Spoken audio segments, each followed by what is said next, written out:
morning, you guys. It's been a rough night. And then I didn't sleep that well. Sorry, I'm unscrewing something from you guys right now. I just figured I'd do a little bit of a catch up. I'm sitting here getting ready to edit what's on the camera, and I'm just, I just have that one moment where I feel like a bad parent.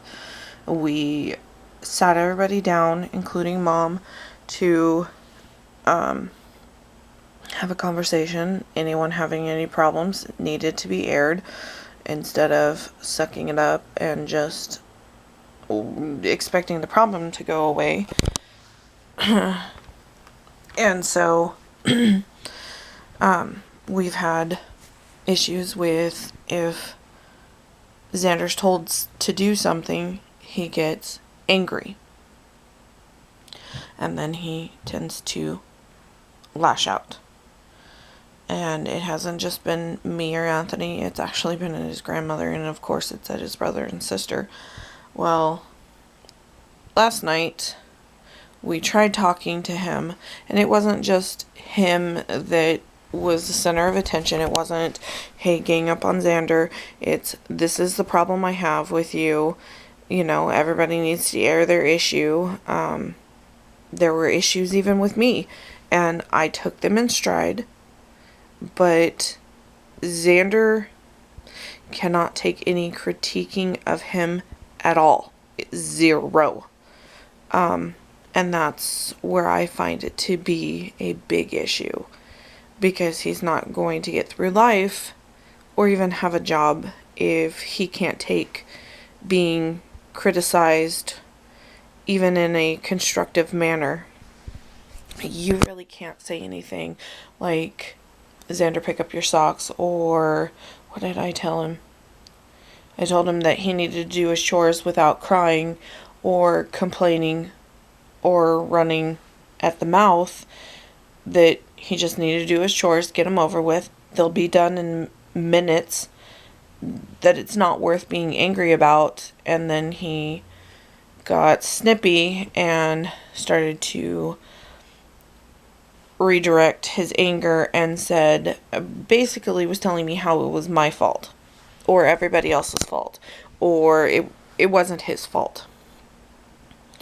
And I said, you have the potential to be great. You're funny, you're witty, you come up with some, perfect timing kind of funny stuff, but then you have Xander go take a shower crying, hysterical, pissed off.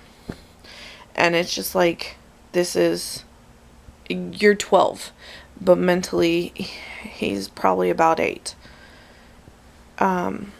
Right now he's grounded because he called his brother last week the C word, and he's mad because he wants to play video games. And when Anthony said, playing video games for Anthony is an outlet, then all of a sudden Xander took on that mentality because he's never said that before. He's like, yeah, it's an outlet for me. I was like, it isn't, because you rage against the controller, against the TV. He has almost broke things. And so,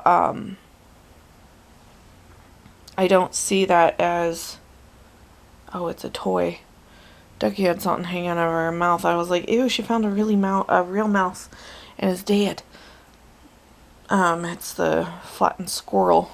Anyway, and so then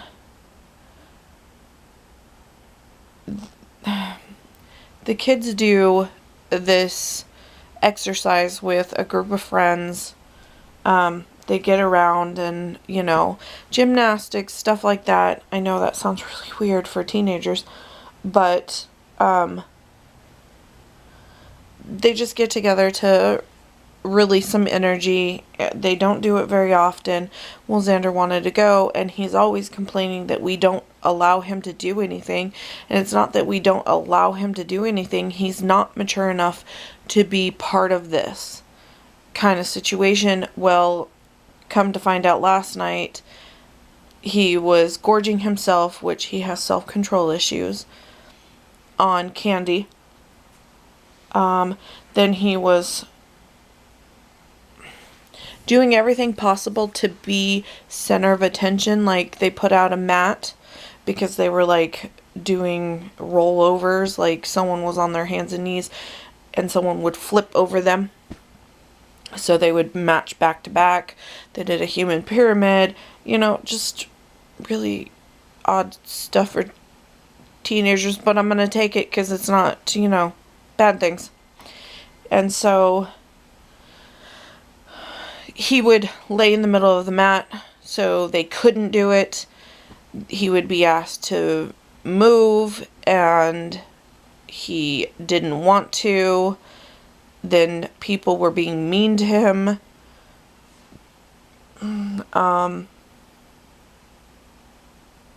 Then what was the other? Something about pillows. And so the two older kids aired that during our conversation last night, and it just set off in events that were ridiculous. And I can't keep the peace in the house. I left the room. I don't like fighting. I can't handle it. It makes me physically ill.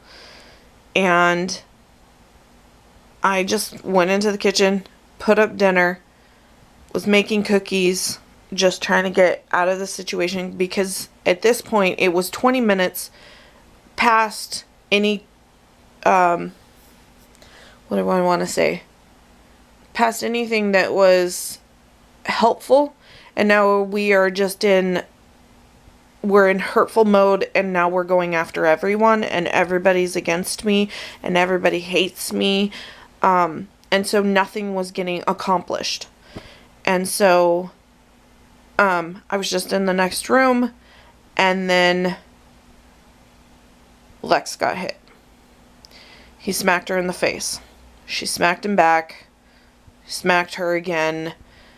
Then Connor told him, do it again and I will lay you out. And Connor came in to talk to me.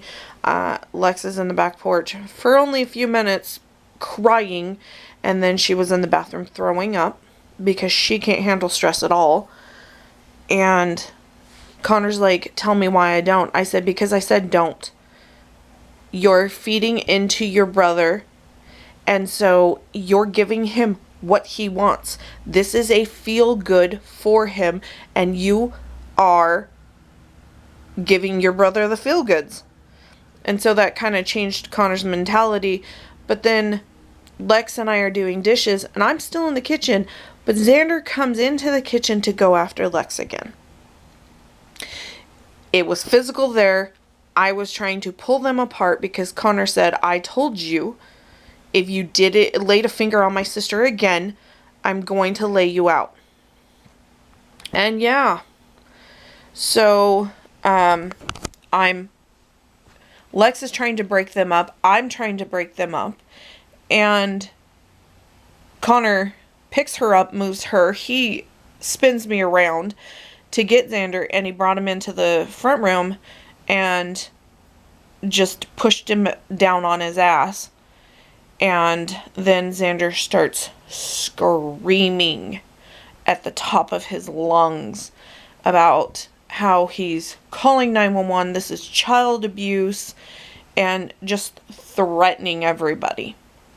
Then he's screaming to Connor, who already has issues with depression, that he should kill himself. Nobody effing wants him, and he should just effing off himself. And like, when Xander starts the down talk, like, oh, you should just hurt yourself, I will tell him to stop, knock it off, Xander. Because, trust me, here's the bad part in me, I want to smack him in the mouth. Because you shouldn't be telling another human being to kill themselves or to hurt themselves. He wouldn't like it if someone did it to him. And there's no reason he should be doing it to anybody else, brother or not.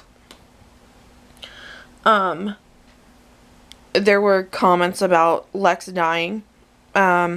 He told her to, it was very inappropriate, so skip over it if you don't want to hear it. About 10 seconds. Choke on a dick and die. And so I'm telling him he needs to knock it off. He needs to take a deep breath and walk away from the situation and quit running his mouth. Then he was coming after me. Not physically, but he knows I won't deal with that because he's done it before, and I'm not playing. I'm just going to call the cops. I'm going to have them come talk to him. But what he doesn't get is last night he wanted to call the cops, and he was the one who was assaulting everyone else darn near. Well, okay, his brother and sister. He would be the one in trouble, and there's little I can do because he can't just get away with it. So it's time for him to go into counseling and whatever that needs to be. Sorry about that. I need to take a break. Anyway, and so this was supposed to be a helpful conversation when you have 6 people in a house. It needs to be discussed. Yes. That's what I thought. Anyway, and things need to be aired, but if it can't be taken with, I don't want to say with a grain of salt, but like if it can't be taken and thought about, then it's of no use. And I just feel like a bad parent because I've got one who, he's not well, and I've got 2 other who are taking some of the brunt for it, and I don't know how to fix it. I don't understand why any of this is happening, and so I feel like a shitty parent. I'm gonna cut it off now because I just need some time. I'll see you guys tomorrow. Love you.